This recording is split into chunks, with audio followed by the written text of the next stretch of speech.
Hello বন্ধুরা, আমি মৌসুমি। আমার আজকের রেসিপি চর্বি দিয়ে ঘুগনি।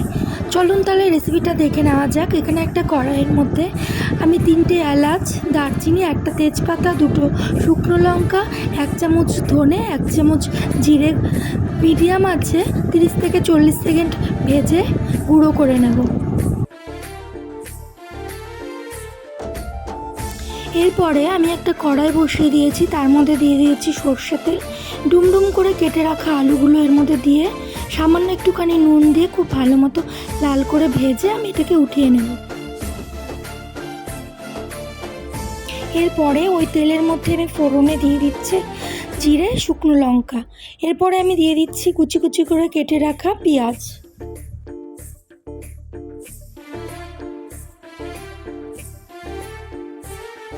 এদিকে আমার পেঁয়াজটা খুব ভালো মতো ভাজা হয়ে গেছে। এরপরে আমি এখানে 2টো টমেটো কুচি দিয়ে আবারও কিছুক্ষণ ভালো মতো ভেজে নেব।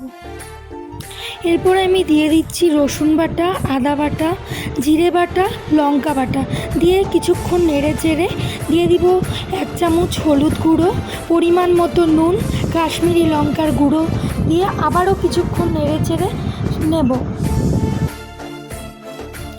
এরপরে সামান্য একটুখানি জল দিয়ে কিছুক্ষণ নেড়ে চেড়ে 10 মিনিটের জন্য এটাকে আমি মিডিয়াম আঁচে ঢেকে রেখে দেব।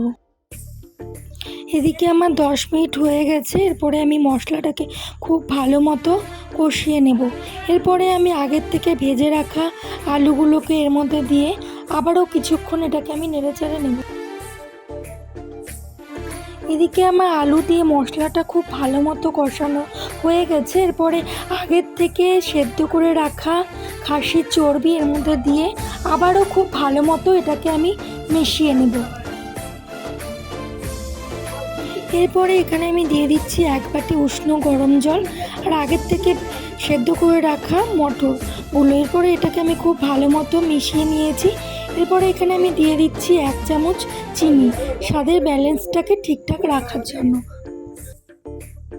এদিকে এটা আমার খুব ভালো মতো ফুটে গেছে। এরপর আগের থেকে ভেজে রাখা মশলা গুঁড়োগুলো এর মধ্যে আমি অ্যাড করে দিয়ে খুব ভালো মতো নেড়ে চেড়ে এটাকে আমি মিডিয়াম আঁচে আবারও 10 মিনিটের জন্য ঢেকে রেখে দিলাম।